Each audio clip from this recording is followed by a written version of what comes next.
চলতি বছরের জুন মাসে ইরানে হামলা চালিয়ে দেশটির শীর্ষস্থানীয় কয়েকজন সামরিক কর্মকর্তা, পারমাণবিক বিজ্ঞানী ও বহু বেসামরিক নাগরিককে হত্যা করে ইসরায়েল। এই হামলার পর বিশ্বজুড়ে সমালোচনার ঝড় উঠলে যুক্তরাষ্ট্র দাবি করে ইসরায়েল এককভাবে ইরানের বিরুদ্ধে এই পদক্ষেপ নিয়েছে। যুক্তরাষ্ট্র এতে সরাসরি জড়িত নয়, তবে সেই হামলার ৫ মাস পর মার্কিন প্রেসিডেন্ট ডোনাল্ড ট্রাম্প স্বীকার করেছেন গত ১৩ জুন ইরানে ইসরায়েলের হামলায় তিনি খুবই সক্রিয়ভাবে জড়িত ছিলেন।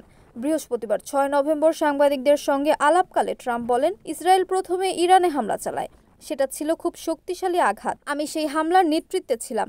তিনি আরও বলেন, ইরানে ওই হামলাটি ছিল ইসরায়েলের জন্য বিশেষ একটি দিন, কারণ ওই হামলাতেই ইরানের সবচেয়ে বেশি ক্ষতি হয়েছে। গত ১৩ জুন ইরানের ওপর আকস্মিক বিমান হামলা চালায় ইসরায়েল। এই হামলায় ইরানের কয়েকজন উচ্চপদস্থ জেনারেল, পারমাণবিক বিজ্ঞানী ও বহু বেসামরিক নাগরিক নিহত হন।